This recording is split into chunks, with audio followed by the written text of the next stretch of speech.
Right.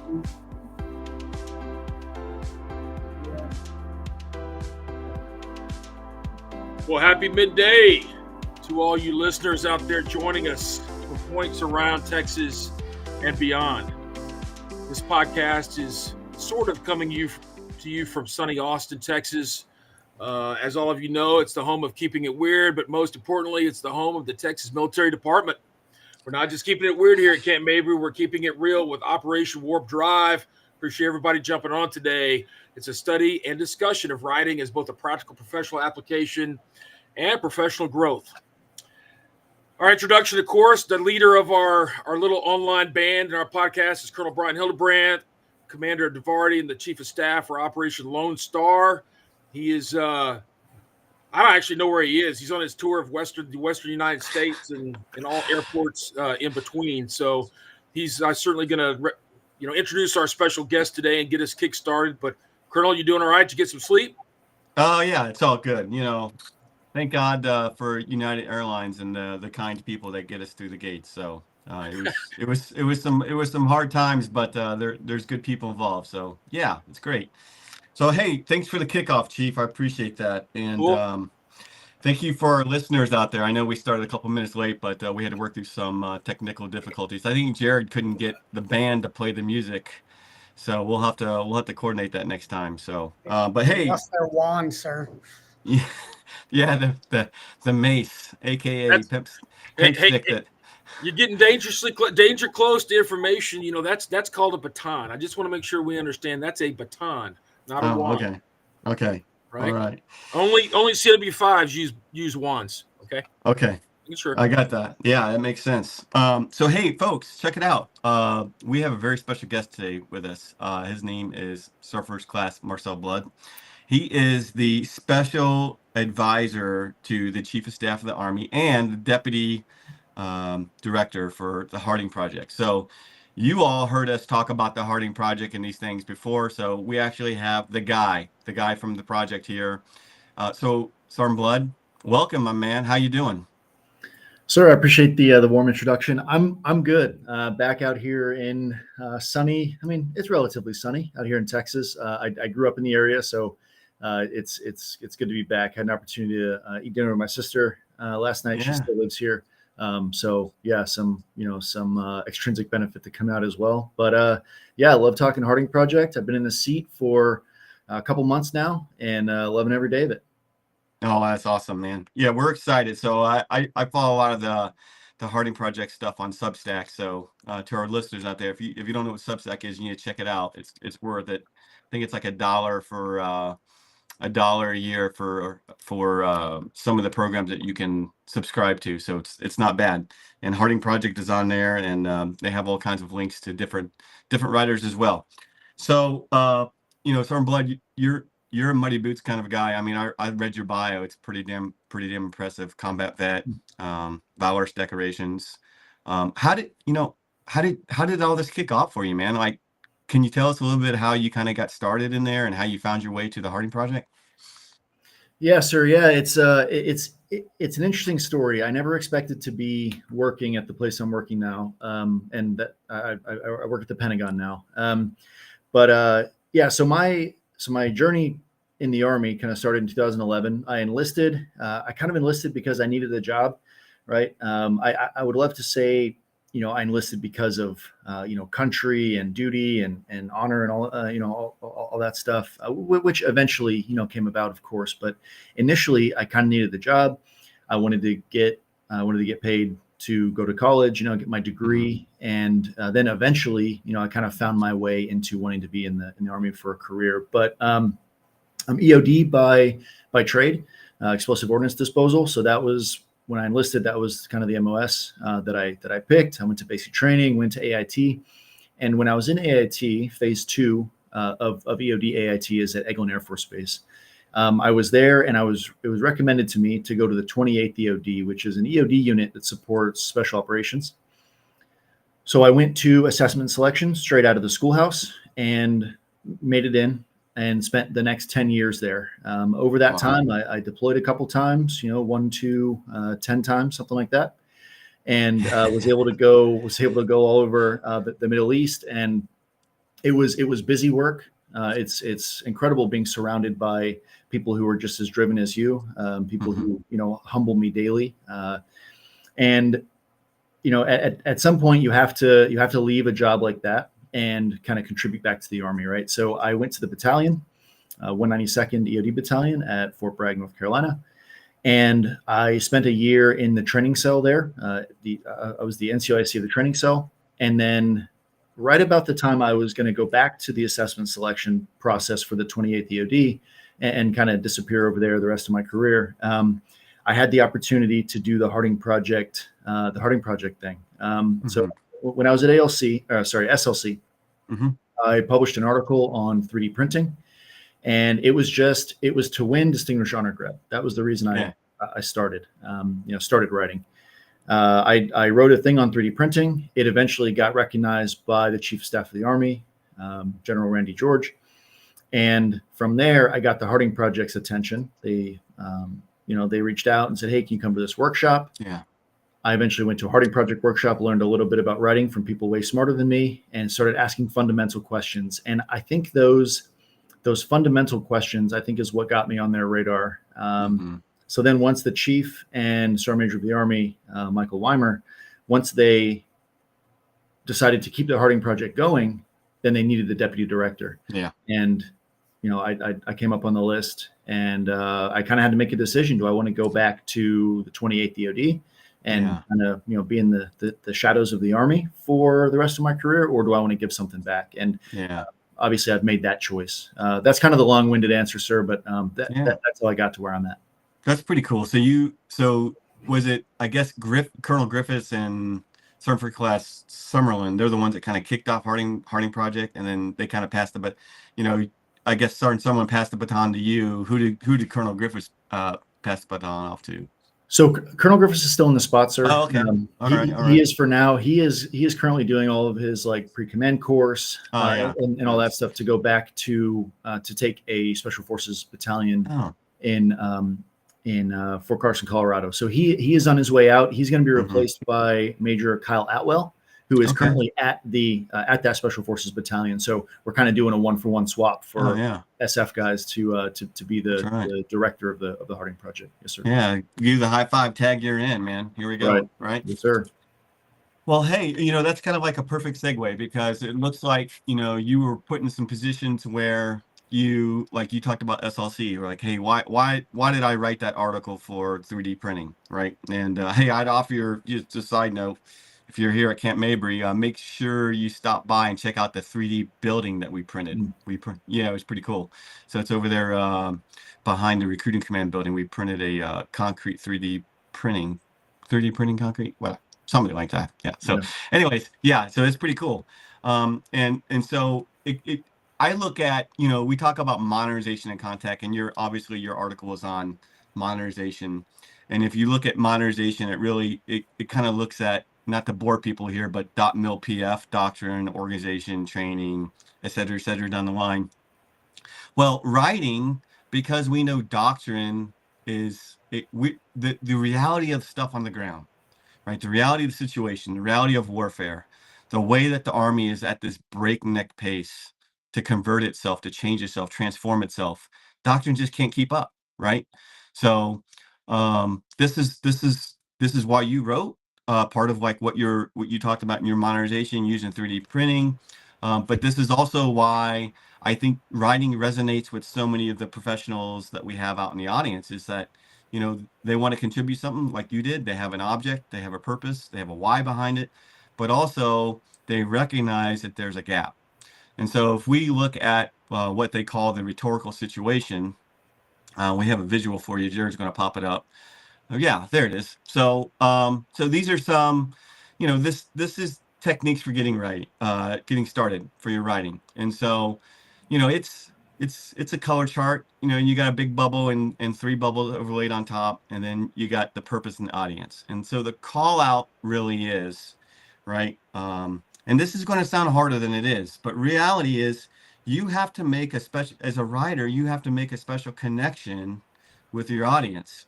Now, Chief, I know you've seen some of these bolded words underneath purpose here, like how did you, pick one of those, buddy, and tell me, where did you have to really connect with your audience on maybe a purpose for some of your writing?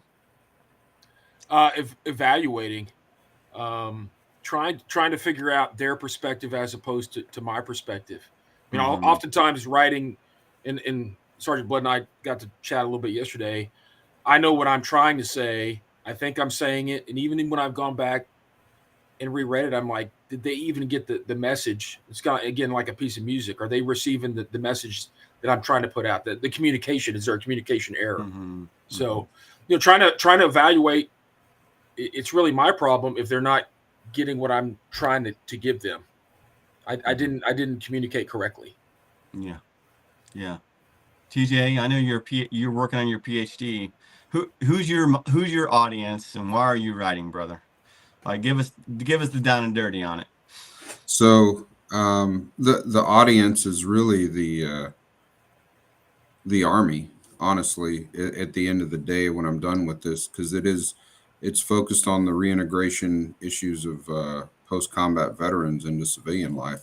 So it has to be something that just, it doesn't just resonate with my chair, who's a retired major general, but it resonates with the total Army force and the military as a whole, and gives them some information in order to make the transition better for future veterans, right? So I can't just look at it from my lens, because we all have a different life story that leads us to where we are, and we'll all transition at some point. So that's really, I mean, when I looked at this slide the first time, I thought about the 41st Fab Commander, Colonel Frank Maxwell, who kicked back pretty much every white paper or exsum we did for all of the named exercises last year, right? He was really big on telling the story in form of text or messaging via social media, but just the story that needed to be told wasn't always written right. So that's where those three intertwine, and the audience plays a big piece. You wouldn't read Cat in the Hat to a senior leader, right? But maybe some deeper doctrinal type things. That's what's important, knowing your audience. Yeah. And I think this, and I said this sounds more difficult than it really is. And the reason why it sounds difficult is people kind of struggle with, hey, who is my audience? And then if they know they have to write for multiple audiences, then they look at the integrity of their message and they say, well, how can I make this message appeal to multiple audiences? And so they have to carve stuff out. And actually, if you're writing for important people who are very limited on time, you're going to get asked that anyway. So you got to get it down to like the bare essentials. And it's like, how can I make this just one line, right? And then at the end of the day, too, you're thinking to yourself, hey, I'm writing this. I mean, is it going to pass muster? Is it even believable? Sergeant Blood, on your article that you were writing, you did 3D printing. You're working at SLC. You wanted to get the honor grade thing, but in reality, too, you knew you could connect with an audience that this was going to happen. This is going to help somebody, right? Yes, sir. Yeah. When I so and the audience that I picked too, when I first wrote it, I was like, okay, do I want to write for, my overall goal was to win the SLC thing, right, to get to Distinguished Honor Grad. But then as I started writing it, I kind of made it, towards like the staff and kind of the audience that would win me the thing. But as I wrote it, the purpose of it changed a little bit. I realized it was something I was passionate about, and the end goal of the President's Writing Competition that I wrote for, it was publication in Sustainment Magazine. So I was like, oh, okay, I can write this thing to try to win or whatever and play the game and use the buzzwords and all of that stuff, or I have an opportunity here to make an impact somewhere. So I changed audience halfway through and then rewrote for a different audience. I ended up picking company command teams because that was what it was. That was where we implemented 3D printing at the 28th EOD. So I wrote for company command teams, but I knew that for a company to action something, they needed higher echelon buy-in. So I also wrote it in a way that battalion and brigade leadership, if they read it, they would reach out to the companies and say, hey, are we doing this? Right. Very like striking numbers and impact statements and things like that, because I wanted it to be clear that it can be actioned at the company. And that was what I was recommending. But also that senior leaders would look and say like, oh, wow, this is a really good idea. We should implement this. Okay, what is the level of implementation in the company? Let me reach out and, and see if the companies are doing this. And that was largely successful. I am getting to, right now they're getting the final itinerary, but I am very likely going to speak at NATO about the same thing in June or July. And we'll see if it comes through. Right? They have a ton of very good submissions for people to speak. So if I don't end up speaking, I'll likely publish again and then still get the viewership. But it's the same thing. It's implementing 3D printing at the company level, but I'm going to present it on a very large scale to make sure that leaders are also reaching into the companies and asking, hey, are we doing this? So sometimes you can write to a dual audience with, you have a primary goal of writing to one audience, and then you throw in a little bit extra in case it gets higher level visibility. Yeah, that makes a lot of sense. And I'm, we have, I see one of the words on this slide, examining, investigating, and we have a guy on our team, like he's like our guru on researching. So, Jared, I know countless things I've asked you to research, like going into legal documents, examining, investigating things. Like when you pull that stuff out and you're sifting through the material, like what's your strategy for like, hey, how can I get to the bottom line? How can I communicate this best? No, I don't. Some of it, I guess, that's the good part of being an NCO. It's like don't give me all the fluff. Don't give me this, right? The purpose of that, looking at what is right, what is the scenario that we're in, to give you that 3 to 4 lines, so that way you don't have to ask me any other questions. Because right, we so much stuff that we're doing, right? How we prioritize all of our workflows and everything. That's what it is of, using every online tool that's out there, right? How do you research? And that's why I use some of the AI a lot, because it's better than Google. It can help me. I can talk back and forth with it and then really summarize, okay, this is what I'm really looking for. This is what I think the bosses are looking for based on even how you sent the question. If it's a short question, I already know that you want a short answer back. If you give me 2 or 3 sentences asking for something, I'm probably going to give you, a paragraph. And so analyzing even at that level, for me, that's the way that I do that. Hey, that's pretty smart. I didn't even think about that, right? Because, like short question, short answer, that makes sense. Long drawn out question, like it's almost like the person asking you in writing is setting the conditions for what the answer is they're looking for, right? I mean, like imagine that, right? Like like sometimes we senior leaders, we actually kind of have an idea of what we're talking about. Sometimes it's not like guess what's in our pocket, right? Like, man, I have no clue. But this rhetorical situation, and I don't get hung up on that name, but reality is what you all in the audience should pull from this is you got to have a why for what you're writing for. Now, if you remember last session, we had a lot of why. We went into a lot of the why with General Trout. We talked about writing for general officers. We talked about writing for evaluations, awards, those things. And so, there's got to be a why behind it. And the why can change, just like Sergeant Blood and Sergeant Cross pointed out. Like you're going to figure out, like, hey, it's going to evolve. I started with this. I started with this question, and this question led to this question. It's like you give a mouse a cookie, and it just goes on and on and on and on, right? It's that this whole story tale. So, all right. Anything else here, Mr. Lightsey? All right. Yeah, wrap it up for us, man. What do you got on this? What else do we got on this visual? Well, if I don't know if Sergeant Blood wants to comment, we talked about since Kraus just mentioned, when you send him, like when I get something from you and it's sort of tailored this way, I sort of respond this way. Sergeant Blood, you referred to that as tactical writing yesterday. Yeah, Chief. Yeah. So one thing that I do is I'll go out and I'll do outreach for the Harding project. We kind of use a top-down approach, and we also use a bottom-up approach. So top-down approach is kind of very similar to me sitting down with General Bolin yesterday and talking Harding project, talking writing initiatives across 36ID. And really my visit here represents something very important to us as well. And that is kind of our introduction to Compo 2, right? We've talked about it. We've talked about, whole army, and we want to get Harding Project out there. But the National Guard, and eventually we'll try to get into the reserves as well. But the National Guard has a different perspective than active duty soldiers do, right? And we want to capture all those perspectives so that when we go into decision making of any kind, we have the best information and the most information from the kind of the widest aperture possible. So what I do is I'll go out, I'll speak to leadership, and then I start a 2-day. It's usually 2 days. It can be shorter or longer depending on the formation and where it is. But we talk to 250 to 500 soldiers at a time, anywhere from E4 NCOs to kind of E8, O1 to O3, and then Warrant Officer 1 to Chief Warrant Officer 2.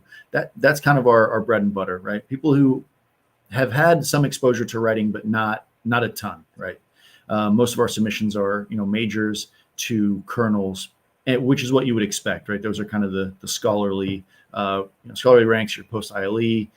There's a lot of writing experience there, so you feel more comfortable, right? But what I do is I speak with soldiers, and we don't tell them like, you will write an article, right? Because directed writing gets you a certain result. I started writing based on what I was passionate about. So that's what I tell them. I say, if you're going to write, which I recommend that you do, I'm here largely for writing in the Army. I recommend you write on something you're passionate about, right? And you can also write to yourself. Maybe you want to use a thing like journaling or whatever, or you just write as kind of an extension of thinking. But I tell them, what I do teach them directly is some tactical writing stuff, like responding to an email. Writing up something before you go into a counseling. If you're going to run a meeting, to have like an outline to generally structure that meeting. There's something to be said for creative expression in meetings and letting people kind of go off on tangents, very similar to the way I'm doing right now.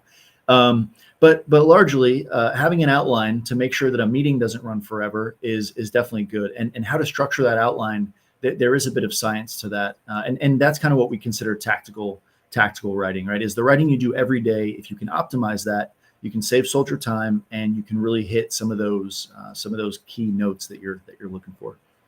Yeah, no, that's outstanding. Yeah, I definitely agree. I don't like long meetings. I know Mr. Lightsey, on the other hand, he likes those 3-hour, marathons. It kind of reminds him of conducting an orchestra. I mean, maybe he's working on his opus, his magnus opus. So, but I don't know. We'll see. Okay. So, we're going to talk about some techniques that we use for getting started, and we'll kind of go, we'll do some sharing here. I'll share first, and then we'll just kind of go down the line. But, and our audience looks at these, and hey, for those in the audience, so there's 2 decks in the team site. There's the one we're broadcasting the show, which has the slide. But in addition, there's also kind of like a handrail deck, a student deck for you all that you can go through, and it has a lot more in-depth stuff in here. So we're going to cover wave tops here, but if you really want to dig into some of this stuff, you can open up the other deck that's available to you on the team site, and you can really get after some of those things. So that was just a little admin note. So I look at these techniques, right? And in general, I mean, really, there's any technique, and you can use writing. I think Sergeant Blood hit that. But one of the things was, I think, incentivize the reader, and I think I can really resonate with that. I've published a couple articles. So back in 2018, back in the day, right? Like Jocko likes to say, back in the day, I attended. I wanted to go to Dynamic Front. It was a JRMC exercise. It was the premier artillery exercise of Europe. They're beating some cowbell on it, but I had to go on ADOS to do it. So I had to sell it, right? And part of the deal was like, hey, I told the senior leaders, you let me go on this trip, I'll write an article afterwards, and I'll get it published. And they're like, Dunsky, deal. You better not fail. No, they didn't say that last part. Just kidding. They don't have to really say that. Senior leaders are great. So they're happy. They want you to make an offer like that. They're like, hey, you want to do this? Cool. What's the outcome? Hey, you're going to write an article? Great. Let's see what we can get working, right? And sometimes it doesn't work out, but a lot of times it does. So I went to the JMRC. It had a great time doing artillery with the British, the French.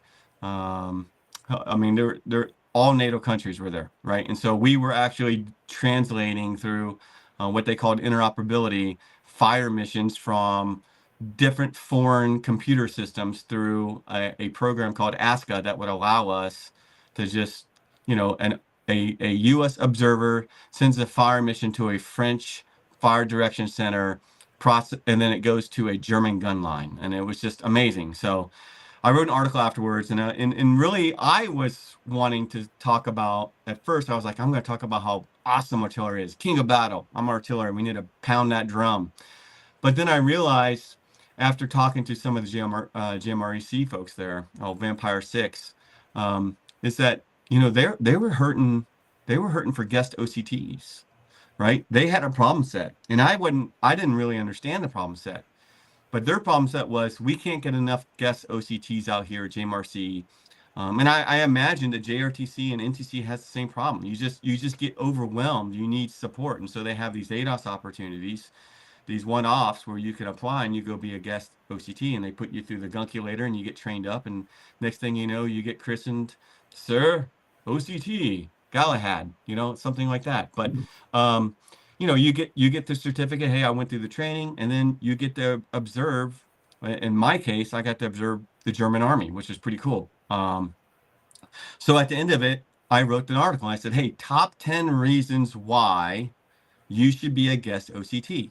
And it kind of gets after appealing to some of these multiple audiences, right? And so I kind of did it. I'm going to date myself here. So for all you younger folks out there, I don't know if you guys know David Letterman. He's not on the circuit anymore, but you could probably catch him in Syndicate on some one-off social media platform.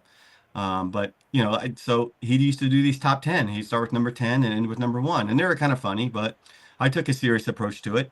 And ultimately, I said the number 1 reason why you would want to be a guest OCT was because this is where leaders grow the most. Right? When you do exercises, when you observe and you get lessons learned and you process and you have your frame of reference for how things are done, and then you witness someone else achieving success using a different model, using different computer systems, right? This is where you truly grow as a leader.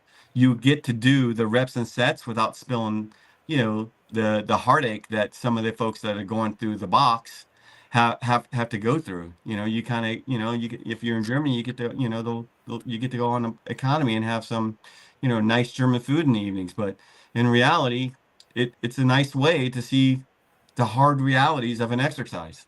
And so I got that published. It was one of the articles that got published through Military Review, and actually the JMRC folks, they picked it up and ran with it, and they sent it across to all the different folks there. So that's my way of how I kind of it was incentivizing the reader. I was answering a problem set for a particular audience, JMRC. I met the requirement, the deal, a handshake deal I had with my senior leader saying, hey, I'm going to publish something, go do this. And so it achieved a lot of things for me. So that was my story. Let's see. Eeny, meeny, miny, mo. TJ Clifton, you got to go. All right, here we go. All right. I'll just I'm gonna jump on that for a sec. All right. We had the first HIMARS battalion to do a JMRC rotation, and similar to like the guest OCT, well, none of the OCTs had done a HIMARS battalion before, so it was a learning environment for them as well, which meant the AAR we got at the end took a little longer for them to get to us, just because it was all around a learning environment. I mean, I look at these techniques, and the committing to a title up front, that's one of those where it's like, man, once you commit, like if you're stuck on the title, like I started a book about 10 years ago and I got the first paragraph because I'm stuck on the title, just because I'm not willing to change the title. So I don't know that the book will ever finish. But I do like the starting in the middle piece. It kind of gives you, like standard paper format. You have the introduction that you're going to say, and then what the conclusion may be based off of your experience of what you're writing about. So starting in the middle, once you have all that information, it could change the way you introduce it, but it could also change the conclusion as well. So that middle piece is really where you form how you want to introduce the data or information and how you want to close it out. So I kind of like to start in the middle. That's probably my favorite.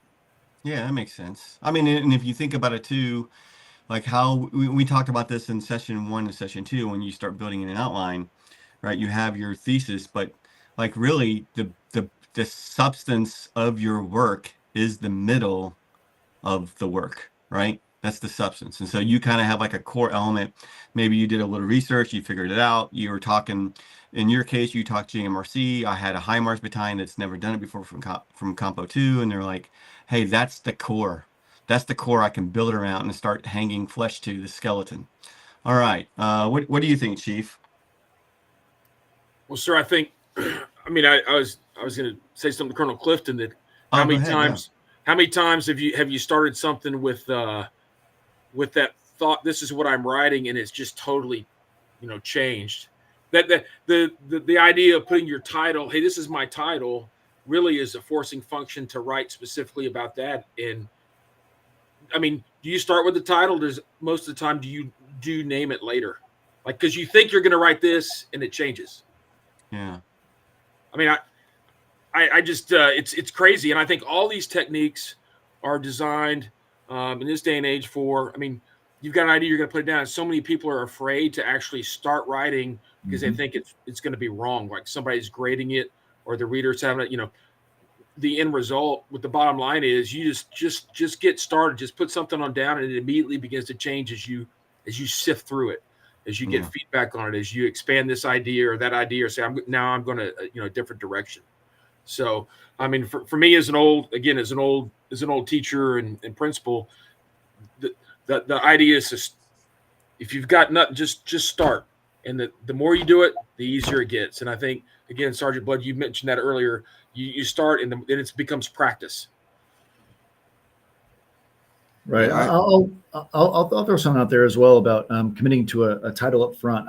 I've noticed an interesting phenomenon with committing to a title, and I promised people I wouldn't talk about baking. I'm a big baker. I don't know. I've won 3 baking competitions, and now I've broken the promise because I'm talking about baking again. No, but all right. I promised, so I'm not going to do it. So committing to a title up front, what I've noticed is we in the Army, we have to constantly nest what we're doing with like our commander's guidance, or with with like a certain mission set, goal, a mission statement, some overarching category that kind of gets after what we are doing. So for example, the Harding Project is nested within the Chief's Strengthening the Profession focus area, right? So if I were to write a paper on the Harding Project, in there very often, probably in the title, would be Strengthening the Profession, right? And then as I go through and I build my outline, I deliberately ask myself every time, whenever I name those sections, either for draft or for publication, depending on what I'm doing, I make sure that each of those sections can clearly support the main theme, right? Because if it doesn't, now I'm creating a product that is disjointed and it does not flow. So that's the writing. That's kind of the writing side of it. And then when nesting it with, in Army writing, let's say I'm trying to get something approved, I'm more likely to get that approved if it's in accordance with or in some way supports my commander's guidance. So then if I'm nesting that, each one of those things gets me closer and closer to yes when I'm trying to get something approved, or when I'm trying to get a training event approved, right? In EOD, we do a lot of explosives training and a lot of like homemade explosives, a lot of like chem bio things. If I were to start listing, if I were to write an information paper on something I was trying to get approved, EOD training, for example, would be my title. And then later on, if I started getting into very odd concepts that don't have anything to do with EOD, and those are my supporting things, they might have to do with EOD broadly, but I should probably name it something else if I expect that thing to get approved. And committing to a title up front, excuse me, and building your outline that way builds intrinsic pathways that make the other thing, right, which is nesting with commander's intent, makes that easier just due to the nature of doing it often. And then starting in the middle, I often use the dictate function on Word. It's either narrate or dictate. It's the one where you talk to it and it writes out what you're trying to say in text form. I will have a conversation with, the screen, myself, somebody, and I'll just sit there and I'll word vomit all the things that I am trying to get after with this paper. And then when I go back to it and I kind of decide like, maybe that's not exactly what I wanted, or maybe like, oh, this is spot on, I'll take those pieces out of it in text form and plug them into the outline, as long as all of it supports the subtitle above it, right? So, if it's in my outline, or for the paragraph titles, I'll kind of put it in buckets and do it that way. And then everything supports the title that I committed to up front. So yeah, that's kind of my process. I'm a prolific outline builder. Yeah, that's good. And this is really going in an interesting direction, because I like the fact that we're sharing all these different things that work for us. I think, Jared, if I look at this list and I say, what would Jared do? WWJD, right? I think it's probably do the opposite, because you strike me as a contrarian, my friend. Tell me what's on your mind. What do you got here? What resonates with you? Which one do you like? I'm a bad writer by trade. So like writing is like that's my bugaboo. I would rather not write if I don't have to. Yeah. Right. In the Navy, right? Nuclear mechanic on a sub, we didn't write sentences. I wrote numbers.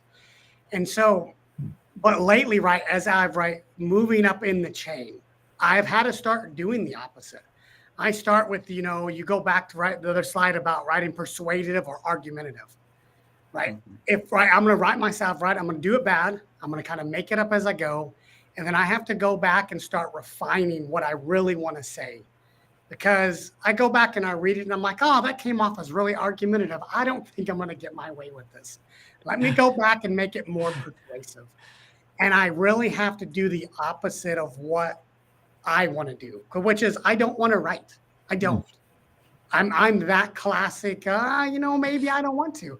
And do the opposite of that, which is, all right, let me put words on paper. Let me do something. And I like what Sergeant Blood is saying of doing the dictation thing, because my hands don't work near as fast as my brain does. And then I get bored and squirrel moments out and everything. And so, but yeah, for me, that's where it is. Yeah, no, I think the dictation tool is really good. I'm glad you brought that up, Sergeant Blood. Because here's what I do too. So, I travel a lot. I have a lot of windshield time.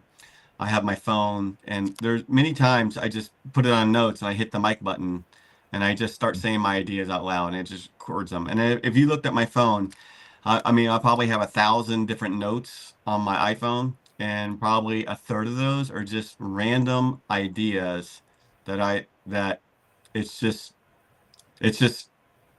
out there. Like stuff that crosses my mind while I'm driving down these remote highways in Texas. So I have that. That's a great tool. I will tell you also, I'm kind of a nerd on this stuff. I'm sure you guys are surprised to hear that, but I actually have there's actually a note on my phone that says cool and interesting sounding words. And I just if I read a word, I'll plug it in there and save it. I'm like, that is the weirdest word I've ever heard. I'm gonna keep it. Right. Like one of those words is petrichor. Like, I'm going to nerd myself out here. Petrichor, right? Which is the smell of rain on concrete after it rains. I never knew there was a word for that, but I'm like, okay, write that down. That's interesting. So yeah, so these are techniques for getting started. Okay. All right. So I'll push it off. TJ, any final comments here before we hit our next visual? So I think you were right so I kind of labeled these, just gave them buzzwords, like incentivize the reader was like piece of candy, right? And in the start and the middle was Tarantino, and I just kind of threw a bunch of them together. Like Snowball was the start small, but I figured the warrant officer one was make up the story as you go. So I figured Mr. Lightsey would like that one. I'm not. That's enough. I'm not going to say anything. Doesn't even deserve a response. That's excellent. Okay. So, hey, folks, we have another visual for you here. So, just disclaimer up front. This is a roadmap. But I'm here to tell you, and it's got steps, and it looks like you're going to go from, hey, well, if I start in step 1, I am going to get to step 8. But I promise you, it's well, you look, it's not a straight line roadway, is it? It curves, right? So sometimes you have to hit some of these steps and then you have to go back. So so let me share some experiences with you. So another paper or article that I wrote. So I was in the Sinai, Egypt, on the multinational force observers mission, and so there were 3 majors on that. Actually, there are 4, because Gabe Simons, who's now Mr. Simons, he hadn't been promoted to lieutenant colonel, so there were 4 majors. One of them was the squadron commander. One was the XO, not me.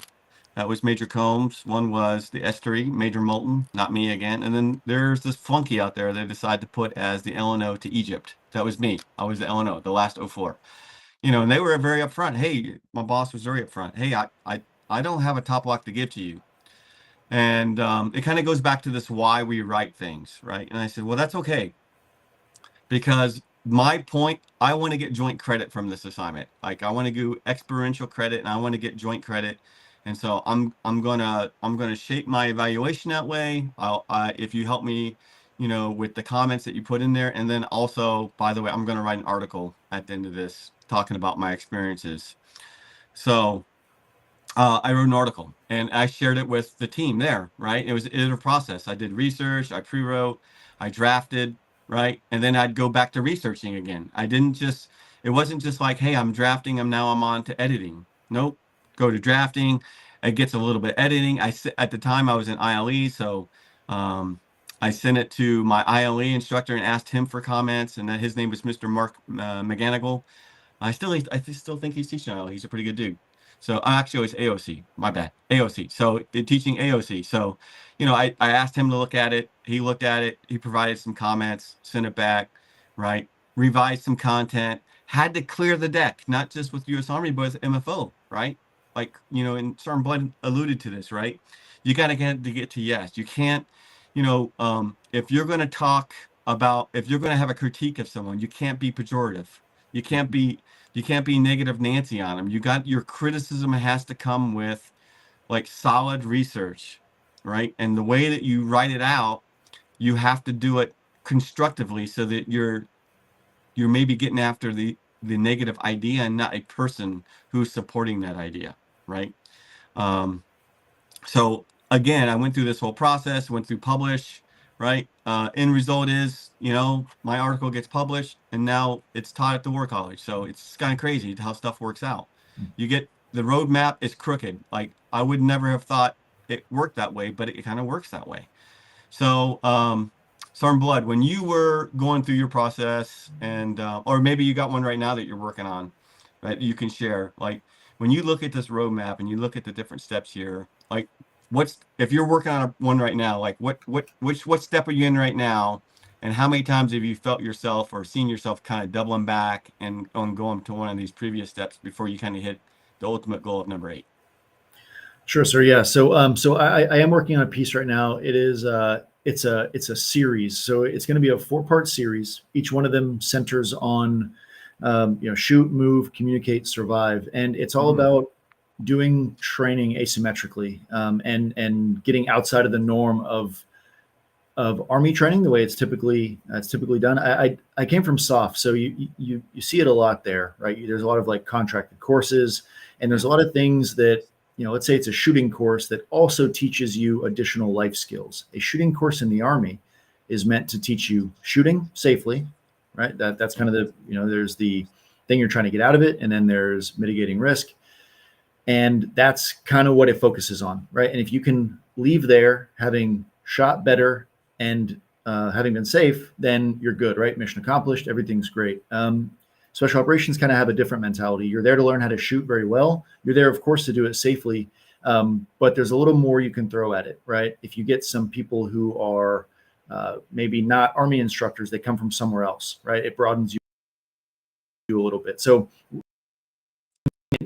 ton of depth. That's what the thing is about. There's going to be 4 sections that probably release quarterly, a year and a half, probably.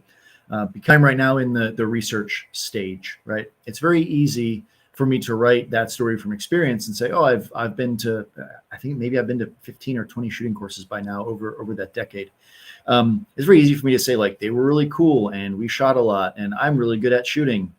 Trust me, right? But academic writing doesn't happen that way, because somebody else might read it, right? And this is a challenge that I expect with this subject area. Somebody might read it, and very early on I say, like, oh, we should be spending money, because that's what it comes down to, is the cost of these courses, and we should be doing, shooting ranges where we shoot in 180 degrees or 360 degrees. And then somebody can very easily say, well, we don't have the money for that, and it's unsafe. Like, done. The rest of this article is not useful to them. And then additionally, the rest of the series probably is not useful to them, because I'm going to talk about a lot of the same things, is their assumption, right? So the research portion of this is going to take me a long time. I'm going to have to provide how we, and I'm only focusing on the shooting portion because it's the first one that I'm currently writing, how we conduct shooting courses now, how many people have access to shooting courses, and how many people do it at their units. And then also what else is provided out there. Some courses are kind of behind the, behind the soft wall, right? So I don't want to share anything that I'm not supposed to. But and then also the psychology, but excuse me, the psychology behind it as well, kind of fundamentally. Is this going to be worth it long term, and why does it work better, right? Why does this work? Does it work for the Army as a whole, right? Is it scalable? The research in that is enormous. The rest of it should be pretty good. I have a decent amount of writing experience. I have a phenomenal group of editors now that I have access to through the Harding Project. So I don't expect anything after drafting to be difficult. But the research stage in this is going to be astronomical. And I have to kind of, because I want to release them quarterly, I have to think about that too. I have to get ahead of the writing process. That way I don't miss my deadline on something I know is going to take a long time. So I might have series 1 and 2 done, mostly done. We all kind of know how it goes with writing and rewriting, but I'll have the first 2 series probably complete-ish. I'll be well into the way, or well on the way to finishing the 3rd, and then publish my first one as I kind of anticipate finishing my 4th, right? If I want to hit that quarterly timeline. So a lot to think about, and I'm going to be stuck at the research stage for a long time. Yeah, each of these. So have you thought about who you wanted to get to publish that series? I mean, does that appeal to like Infantry Magazine or maybe the Special Forces Magazine? Or what are you thinking? Right. So Special Warfare certainly was my first choice. What I want to avoid, though, the reason I might be thinking about a larger kind of a larger publication, maybe, it's a good question. I'm going a bunch of different directions with it. Sure. But the reason for that is, if I write it for Special Warfare, everybody's going to probably agree with me, right? Everybody's going to read it and say, "Oh, this is great." But it's a bunch of people who already kind of think like me, right? I heard a quote recently, and I'm going to butcher it. So if this person eventually sees it, then I apologize. But writing isn't to it's not to convince people to think the way that we do, right? It is. That's what it is for. It's not to share the way that I like envision something. It's to convince them to think the same thing, right? So if I'm writing to a bunch of people who think exactly like me, then they're just going to read it and be like, "Oh, great, this is like entertaining reading." It's not going to prompt action, which ultimately is what I want. I want soldiers to train this way because it will broaden them and make them better problem solvers overall. I don't want to kind of write in a closed loop just to get the recognition and have people pat me on the back. It's not really what I'm here for. Yeah. What do you think, Chief? He's putting his visor down. I got the click clacks on, sir. That means it's serious on my end. No, I think the researching piece is, in many ways, is the most important piece. I mean, it is, and so apply it to something that we write often or discuss often, the awards, and the researching of numbers, of safety miles, of amounts of equipment, of a job, and how you describe that job and convince somebody that, hey, this soldier is worthy of this award, as an example. The second piece that I think is really important, and I know that Colonel Clifton thinks I'm gonna go straight to publishing as a warrant officer, that I've already got it all up here, which most warrant officers do. But I think proofreading is a key. Proofreading is a key piece. Don't be afraid to let somebody else read your work, because again, if that's your as intent, like it's to get somebody else to think from my point of view or agree with me. Hey, is it accomplishing that task? Which goes back to that audience piece. And so have somebody proof it, because you just never know what you've missed. It's too much in your head. Personal. It's personal. Yeah, I got you. What do you think, TJ? Yeah, I mean, I think you can't cut short the research. I mean, whenever you're researching things and it's like in peer-reviewed articles and you're able to add that to your argument of what you're trying to get after, it really helps when you're drafting and you have all the information, and now you've done so much research that, I mean, I've written papers where they're like, read all of this and make it 5 pages. And you're like, it's 10 pages, right?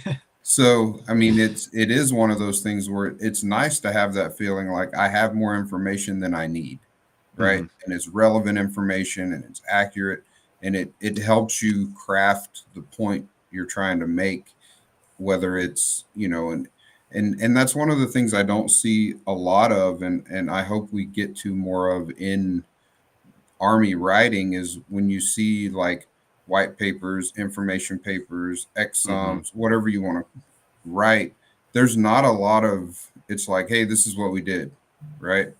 But if we could get more in tune with, like, we followed 7-0 in this instance and we cite it, and then we read this article prior to doing this exercise, and this is what we learned, contrary or in line with what they did. So maybe we get to a level of a pre-read prior, like a list of things that you should read prior to doing a certain exercise.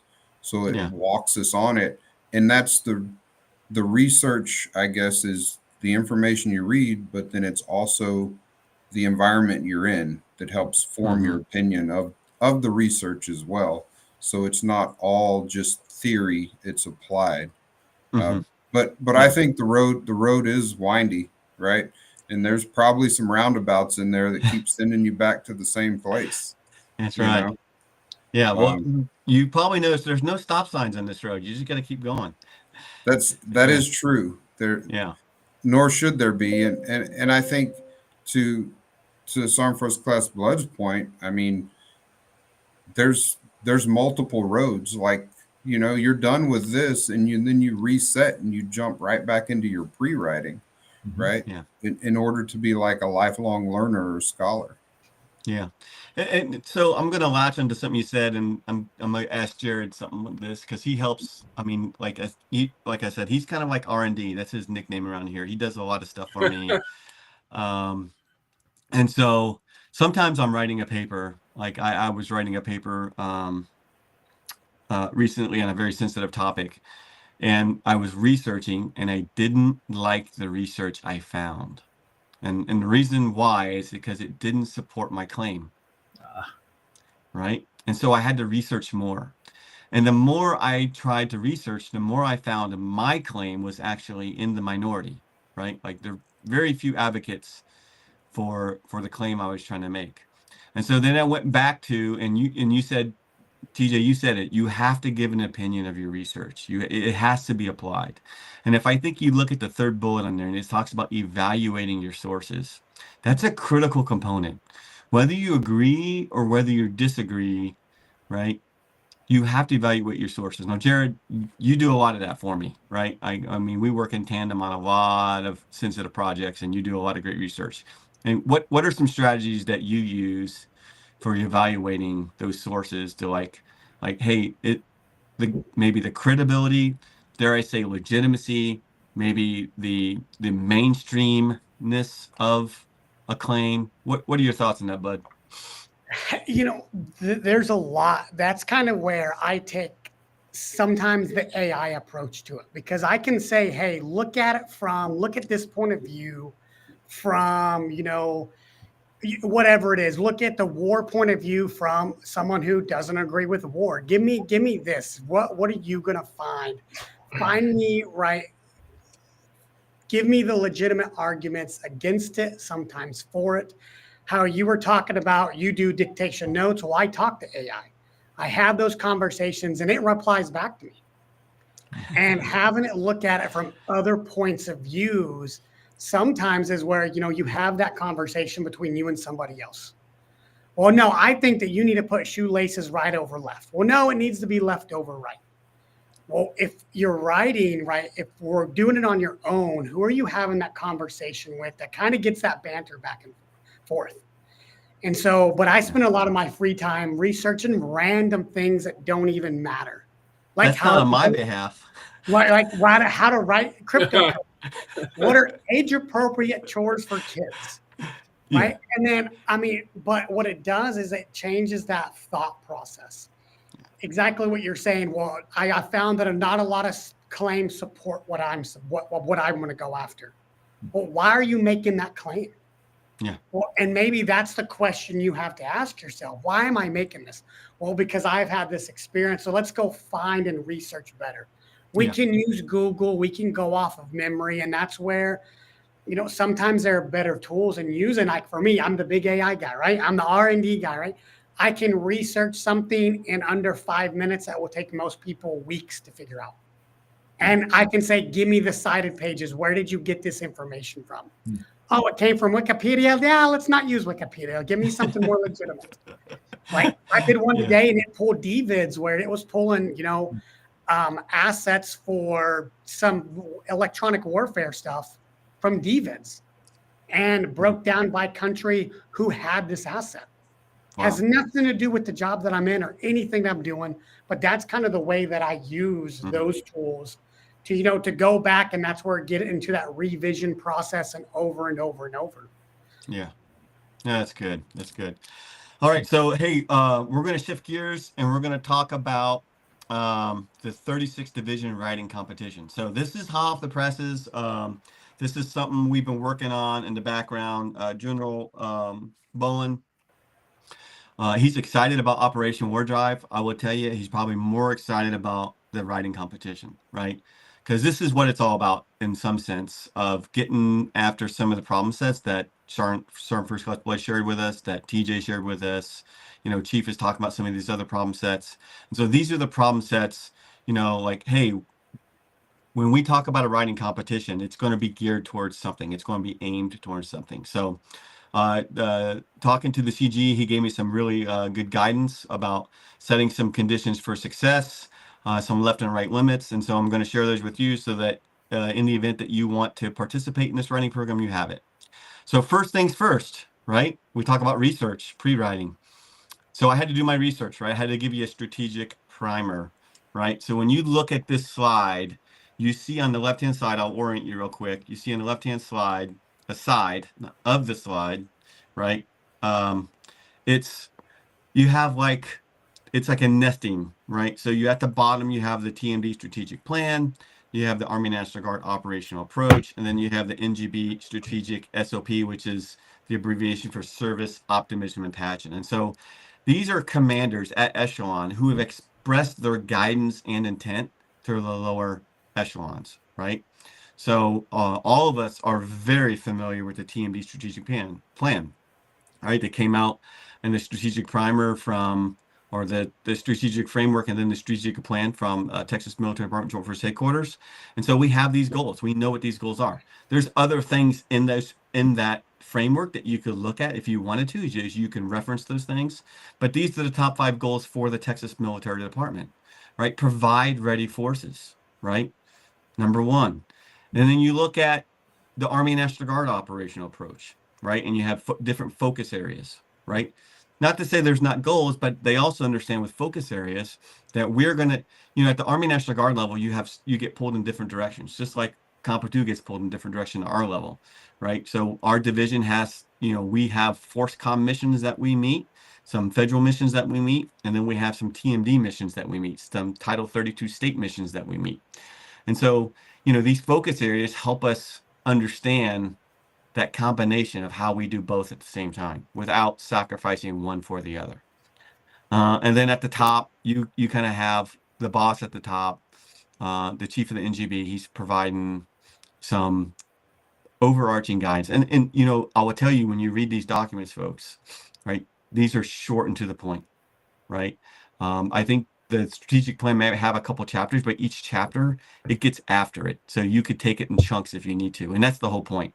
And so when we look at the things on the left, you can see then why General Bowen shaped his priorities, his focus, his 6 focus areas and priorities that I extrapolated from his document on the right, on the top right.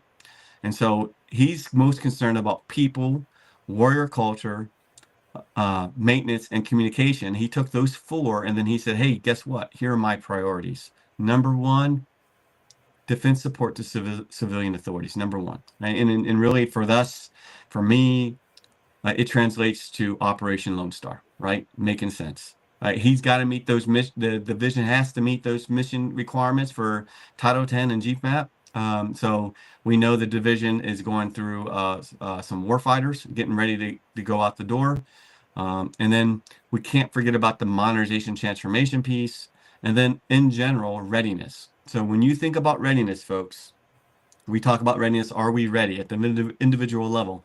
You know, you guys out there in the audience, you're doing your physical fitness, you're doing your weapons qualification. Maybe you're participating in this writing program because it's about being ready as a professional, right? So that translates into at the unit level, there are things that generate readiness and things that consume readiness, right? In most cases, operations are huge consumers of readiness. So if you go off to a mission overseas for Spartan Shield, you're consuming the readiness that you spent years generating to do that mission. And it's not to say you can't generate readiness when you're on these missions, but it's just that the point of generating readiness is so that you can do these and fulfill these obligations. So these are his talking points. And you'll look closely at these, you pull up these documents, you'll see they nest, right? And aptly so. So this is the strategic primer. Anything here, gents, before I move on to the competition prompts? Nope. Okay, good. All right, we got about 5 minutes left. Let's talk about this real quick. So General Bowen, the commanding general for 36th Division, he says, hey, you know what? Let me give you 3 ideas of how you can participate in this writing competition. The first 2 are kind of like freestyle, right? Hey, you know, I can do a submission to the quickfire net for call and get it published that way.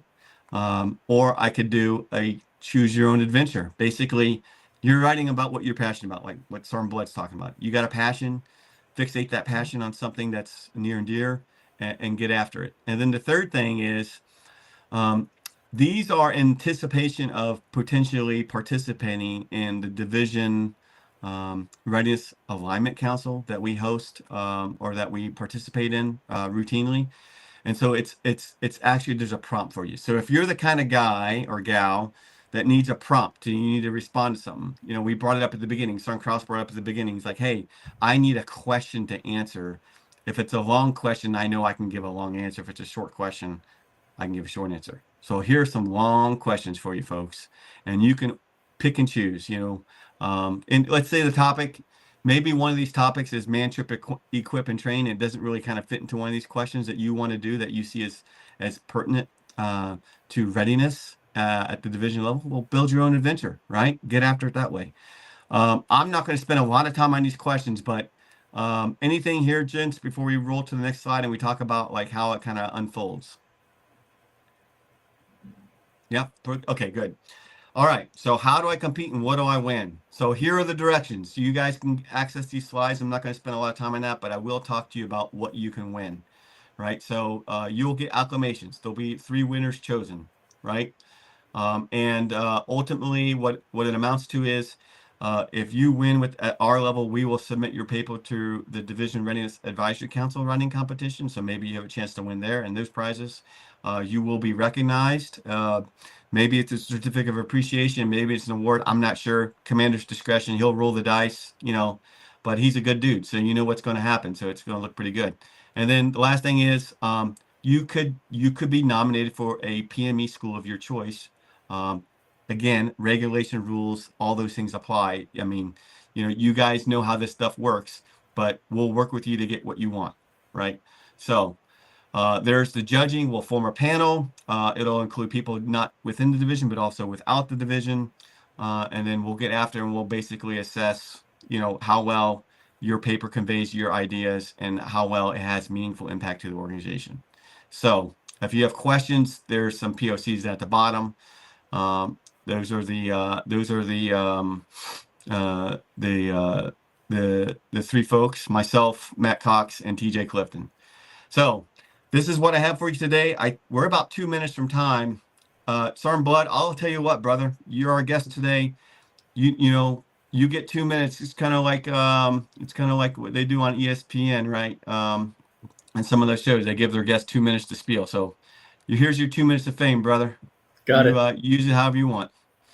Yes, sir. Okay. So as we've been navigating this stuff, right, it kind of goes back to the question of what are we trying to do with writing, right? What is the impact of writing? We define impact a bunch of different ways. Direct impact is kind of our rare, kind of the one that, for example, I wrote on 3D printing, right? If across the Army, a company were to read my article and make a 3D printing program that then saves them 97% of their training aid cost at 99% savings in time of acquisition, that is a direct impact. And for something to be directly impactful, authors, especially military authors, need to write about something actionable. And one of the issues that I see often is that people don't think that their stuff will be seen, or they don't think that it's not worth writing about, right? I used to fall into this trap too. I'd have a specialist or something, run up and say like, "Hey, Sergeant, I have this idea," and whatever. And I entertain them for a little bit, and I'm like, "All right, great, like, good job." And then I kind of brain dump it, right? What I have learned, and I'm trying to be quick. Somebody give me like a 30-second warning, and I'll wrap it up. But what I've learned is that every person you meet is an expert on something that you know nothing about, and that good ideas don't have rank associated with them. The end goal for some of this stuff, especially now with our more accessible platforms like Line of Departure. If you haven't checked out Line of Departure, I recommend it. It aggregates all of the branch journals into one spot. And the goal eventually for an author should be, especially a military author, should be to go to their branch journals, get published, right? Number one, win the division writing competition, go to the school you want to go to, right? That's number one. But after that, right, and we hope that division planners and all of you do this too, but submit these articles to the branch journals, get them elevated on Line of Departure, and then have people across the Army read them and action them, right? That's the goal. I compile every month, I compile articles for the chief to read and for Sergeant Major of the Army to read and Chief Warrant Officer of the Army to read, right? All these things have, of the Army at the end of them, pretty solid. These people are reading your articles, and they have the ability to read an article that is a good idea and action it, right? Or at least hand it off to the staff to be actioned. Yeah, you can have a huge impact with writing, and the answer of why write, I mean, that's it. Man, that's awesome. Hey, thanks everyone for being out there. We'll catch you next time. Take care. Signing off.